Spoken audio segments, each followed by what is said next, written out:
And now, it's time for Levack and Goz to answer the question, why? Why? Tell me why? Why?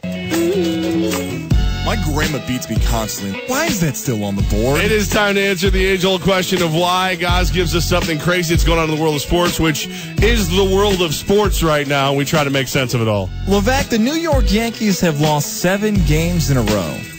Why? God hates me. I don't think that's the case. God hates Jimmy from Kentucky. Look, it's the pitching. It's the bullpen. They had a really great bullpen.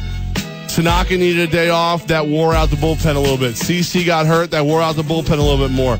Chapman was gone. The bullpen. So what once was a strength has become a weakness. Hopefully with Chapman returning and Luis Cessa stepping up and being your other starter at the moment, hopefully that bullpen will get its wheels back underneath it and be okay. If this was Family Feud, I'd be clapping and saying, good answer, yay!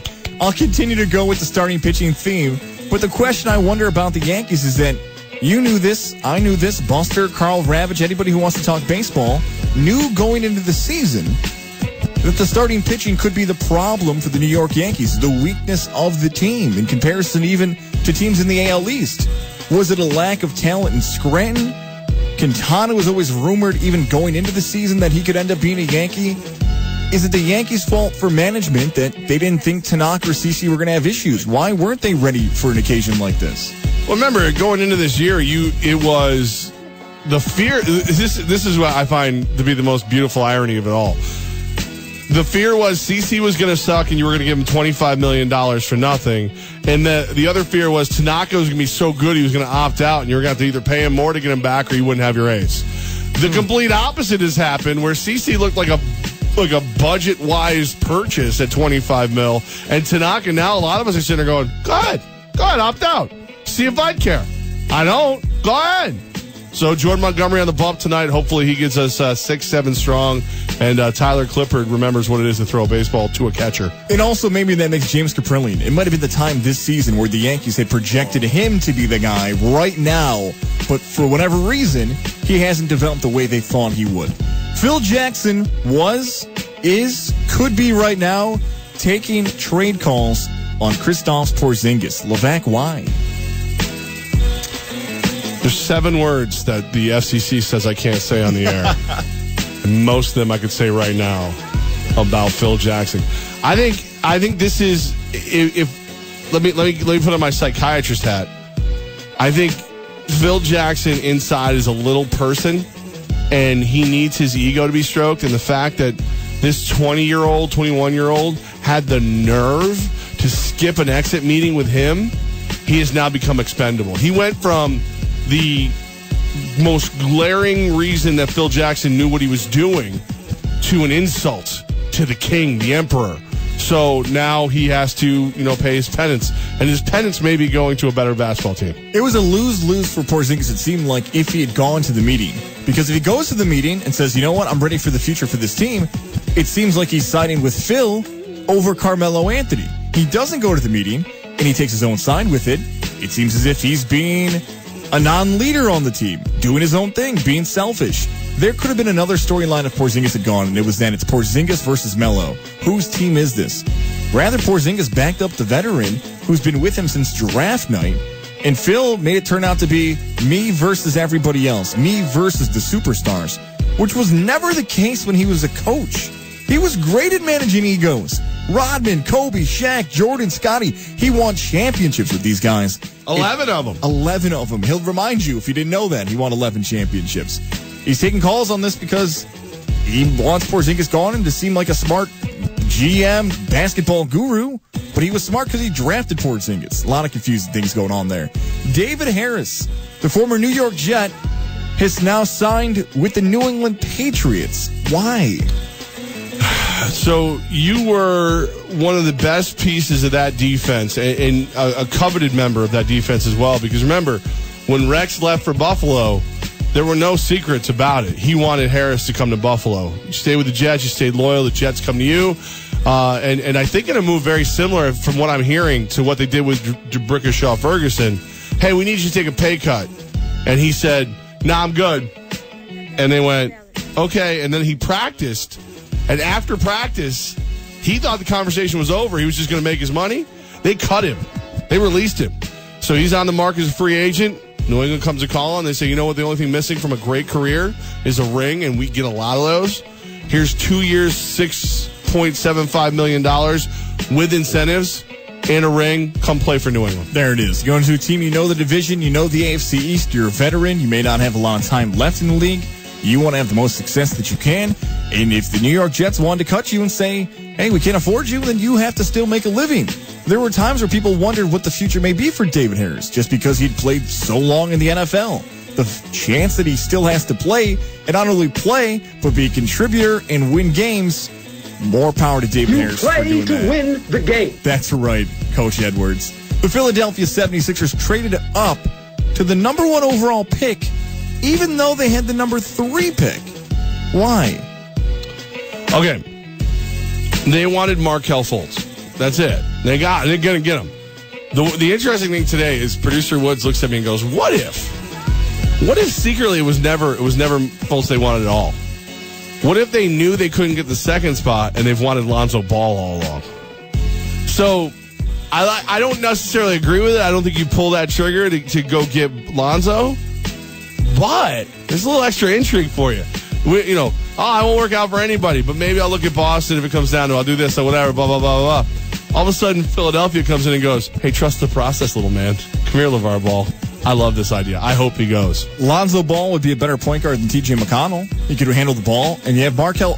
Let's say it is Markelle Fultz. It's Fultz, Simmons, Embiid, Dario Saric. They got a pretty good team right there.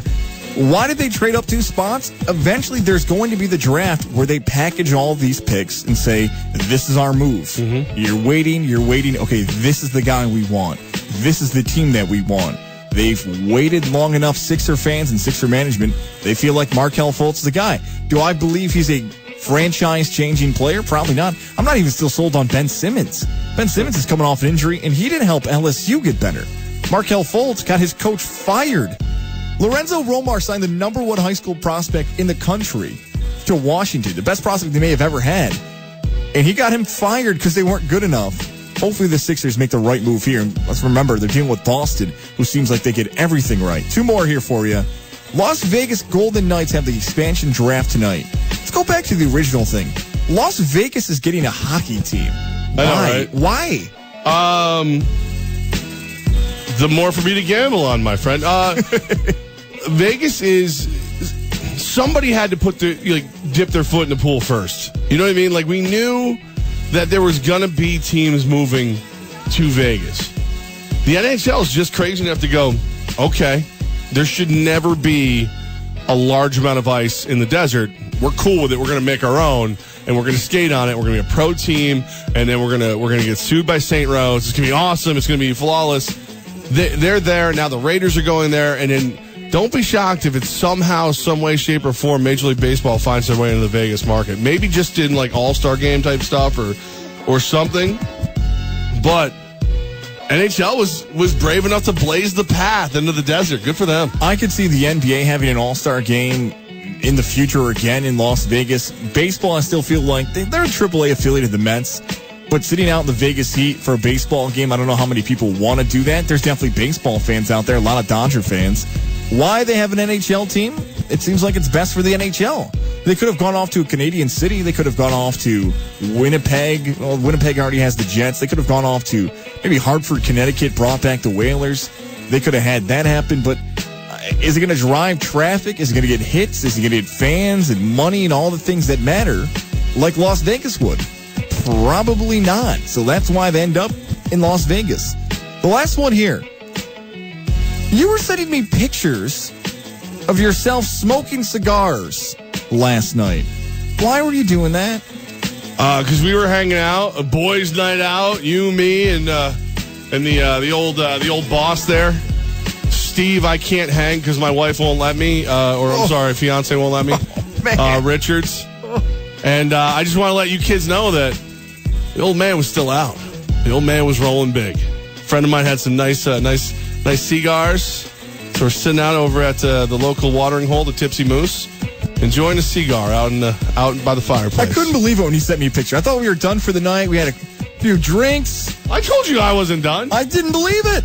I see my phone start lighting up with pictures. I'm like, what did I do? Should I still be out there? We got to do a show tomorrow. Levack's out in town doing his thing. What are you, 15 years younger than me? Yeah, probably. Work hard, play hard, kid. Yeah, I guess Work so, hard, man. play hard. I made a mistake. So it's all you did. You did. What's going to happen next week when you're off and then all of a sudden, like, you're just going to be like, all right, come out tonight. I might start doing it more and more now. Now I got to one up my game a bit. I'll just say this, though. If you're going to come that far over, either crash at the Levack's Folly or you will have to introduce me to your girlfriend because you're going to ride. One or the other. She's in Vegas next week. Might be watching Golden Knight. Oh, so that's what you're really saying right now. What? Because you're going to be free next week. So now you're looking for stuff to do. You're hoping I'm going to be out and about. Why is it a bad Smoking thing? expensive cigars, sipping on scotch. I feel like that's all great things and reasons to hang out. What's wrong with that? Huh? All right. Why wouldn't you want to do that? It's a good time. I wasn't as much of a fan of it this morning at 7 when I was headed over to Vent Fitness. But you got to the gym this morning? Yeah. Wow, man. Work hard, play hard, man. That's impressive. I can't be fat forever. You told me you doubted if you're going to get to the gym this morning. Yeah. Oh, I doubted it. I doubted it there. Just so we're clear. But no, I had to go. I had to get it done. There's a lot of pretty women in this world, my friend. I don't want to rob them of this too soon. You know what I'm saying? Look at this over here. Yeah, I don't want to look at it. This. I'm looking over here. You know what? I know what you're looking at. You're looking at the phone. You're waiting for it to ring. Yeah. John Wallace, former first-round draft pick of the Knicks, former Syracuse Orange, Final Four team, right? That's right, 96. One of my favorite overall picks. There's been few times as a Knicks fan that I looked at the draft and they got the guy I wanted. That's one of the few times. So John Wallace joins us next.